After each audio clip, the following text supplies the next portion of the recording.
Hey guys, I'm Juliana, your automotive woman. Welcome back to the channel. If you're new here, thanks for watching. This week I've been behind the wheel of the all new and first ever Mazda, or for my American friends, Mazda CX-70 PHEV. Now this vehicle, one of its biggest competitors is the Toyota Rav4 Prime, another PHEV. And while I take you for a walk around, I'm going to speak about things like pricing, real-world EV range and fuel efficiency, towing, cargo space, technology, and so much more. Now do me a favor and hit that subscribe button because this review starts right now. With the all-new 2025 CX-70, Mazda has definitely upped its connected services game. This top safety pick SUV will now offer Alexa on certain models, in addition to private eCall and stolen vehicle assist. Mazda also offers a free 2 to 3 year subscription, depending on your market location, of their My Mazda Connected Service app. Now, this CX-70 PHEV GT model with standard iActive all-wheel drive you're looking at offers Mazda's optional polymetal gray metallic paint, LED lighting all around, standard 21-inch alloy wheels, and tons of desirable driver-assisted technology from the iActive Sense suite to keep you and your family safe. MSRP pricing for this GT model, or essentially Premium Plus model in the US, begins at $63,350 Canadian or $57,450 US before taxes or options are applied. Pricing aside, your 2025 Mazda CX-70 PHEV is going to come equipped with a 2.5-liter four-cylinder with an eSky Active PHEV system, which has an 8-speed automatic transmission. This is supported by a 17.8 kilowatt-hour battery pack with a 68 kilowatt power output. This is producing 323 horsepower with 369 pound-feet of torque and looks like this off the line when in sport mode. Sport mode activated. Now, let's go.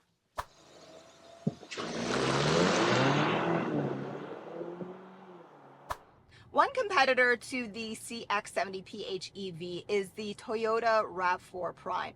Now, Toyota advertises their Rav4 Prime, which essentially is also a PHEV, is offering an all-electric range of 68 kilometers or 42 miles versus Mazda advertising the CX-70 PHEV is offering a total electric range as 42 kilometers or 26 miles. Now that's a substantial difference, and there's a lot of things that you have to take into consideration, but one of the biggest things you have to take into consideration is the wheel and tire size. So the larger the wheel and tire size, the worse your fuel economy and all-electric range.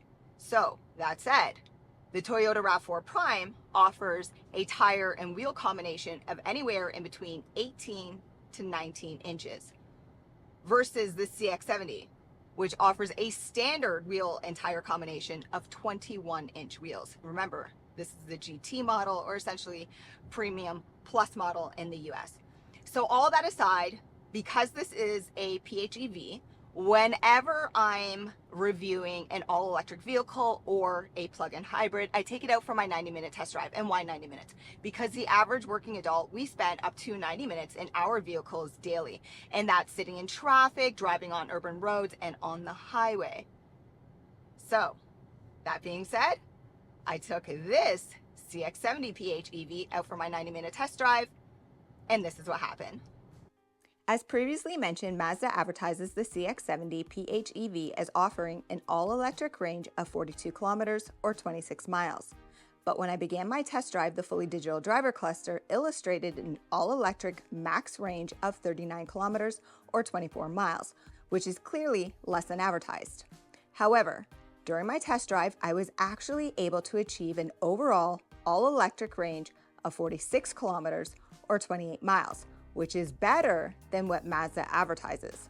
This switch from EV to gas was seamless, and when I concluded my 90-minute drive, my average fuel economy in normal mode was 7.4 liters per 100 kilometers, or essentially 32 miles per gallon, which is way better than what Mazda advertises. But I was also helped along by a strong tailwind. As for charging, using a level 1 traditional 3-prong outlet with a 1% kilowatt hour output, the driver cluster illustrated a charge time of 10 hours. When I plugged into a public level 2 tower with a 5% kilowatt hour output, it illustrated a charge time of 4 hours and 15 minutes. And here's a fast fact for you. Take advantage of max braking regen while in stop and go traffic by activating the feature through your infotainment system. Besides sport mode, normal mode, and EV mode, which I've already spoken about, your CX-70 PHEV will also come equipped with off-road mode. Also, there's an available tow mode, which will help keep your CX-70 more stable while you're towing up to 3,500 pounds. Now, when it comes to cargo space with the rear seats down, your CX-70 PHEV offers 2,132 liters or 75.3 cubic feet of space. With the rear seats up, it offers 1,121 liters or 39.6 cubic feet of space, which is better than the Rav4 Prime. Other features include a hands-free kick to open or close power liftgate, which is adjustable in height. The 60-40 split rear seats are easy to put down thanks to buttons on the side, but then you'll need to manually put them back up. Connectivity is amazing because your GT model in Canada or Premium Plus in the US includes a traditional 3-prong 120-volt outlet on the left side and a 12-volt port on the right side. Under the trunk floor, you'll find a storage space for your charging cable, and under there, you'll find a temporary spare tire. When it comes to rear passenger comfort in your GT trim in Canada, or essentially Premium Plus trim in the US, your rear passengers are going to receive all the luxuries, convenience, and comfort they're going to want and more. So first, these seats slide forwards and backwards. They have a nice recline. I've already shown you that they fold as well. Also in this trim, these exterior positions are heated, not the center. I like how each side also receives sunshade blockers, and storage is really good. So you have small pockets behind both front seats. Then the side door storage is really good. I like the fact that you have your own climate panel back here, 2 small vents, and connectivity to USB-C ports. But what's really good is leg and head space. And I like how a lot of OEMs are getting in the habit of making their roof liner concave because it gives you extra head space. Like I previously mentioned, speak to your Mazda specialist about your complimentary My Mazda Connected Services app because it will provide you with more convenience features like a remote start feature. One of my favorites because it will help you to preheat or cool your cabin in advance. Now make sure you keep watching because I'm about to hit the road and I'm going to tell you about visibility and noise cabin quality, which is interesting.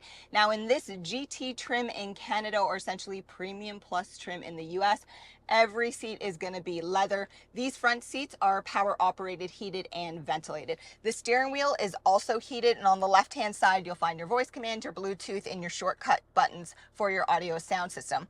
If you push the button that says info, you can actually customize the right hand side of your fully digital driver cluster. On the right hand side of your steering wheel, you'll find your adaptive cruise control buttons, and I'll speak more about your iActive Sense driver assisted technology while I'm on the road. Moving to the infotainment system, this is actually controlled by dial knob. You will start to see a lot of fingerprints build up, so I keep a microfiber cloth close by. Now this is really easy to use. Like I also previously said, it's going to be offered with Alexa in this trim and wireless Android Auto, wireless Apple CarPlay, and navigation. My go-to icons in this system is the settings icon. I customize some of my driver assisted technology, especially the heads up display. I actually deactivate it because I find that the information is really redundant because the fully digital driver cluster is really well done. And then also I activate through vehicle settings the hands-free power liftgate, right? Super convenient, love it. Also through here, I activate my braking regen, because braking regen isn't located down here or on your steering wheel.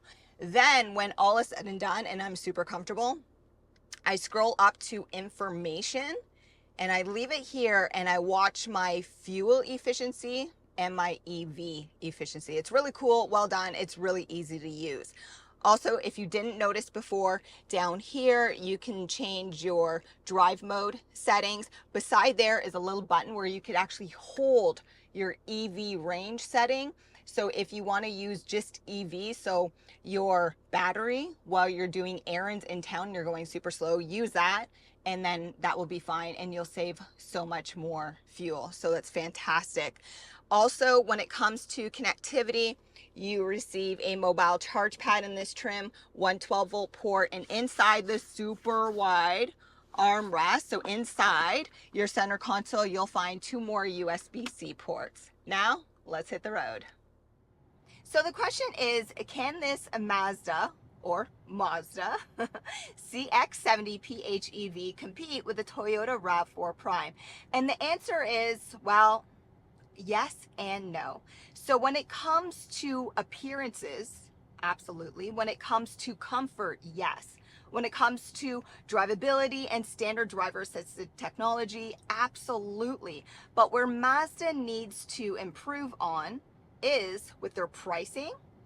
This is a few $1,000s more than the Toyota Rav4 Prime, and then with their all-electric range. But let's be honest, the Toyota Rav4 Prime has been out for a couple years now, and it has also seen improvements. So I fully expect for Mazda to also improve with their all-electric range, and hopefully improve with pricing. Now that aside, let's talk about this drivability.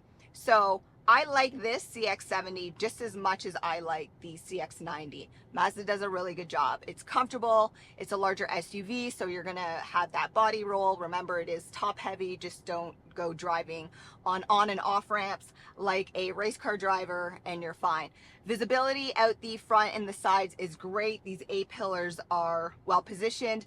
There's no blind spot out that C-pillar because the little window back there, actually it's quite large, is well done. It's actually flat, whereas the CR-V hybrid I just reviewed, that window by the C-pillar was actually diagonal, so you had a blind spot. Let's talk about driver assisted technology and blind spot monitoring, which is standard with the iActive Sense. And you're gonna have all the popular driver assisted technology features that you're gonna want. You have that frontal collision warning, you have high beam assist, adaptive cruise control with stop and go. Like I said, blind spot monitoring, you have lane keep assist, steering assist, and a nice rear view camera. So I'm only touching on the driver assisted technology features, which are more mainstream now and very popular. So you receive all of it, so that's well done. Noise cabin quality is good, not as good as a Toyota RAV4, but pretty darn close. I will say that once I ran out of all electric range, the engine off the line sounds weird. It's like, but once you get over 35 kilometers an hour, it improves. So that's the one thing I'll say. It sounds really, really weird. But all that aside, well done by Mazda. I'm always impressed whenever I review one of their vehicles. Now guys, if you're looking for more information, look down in the description below. I try to make your purchasing experience easier for you. And while you're down there, consider subscribing and hit that notification bell so you don't miss my next review. Thanks for watching.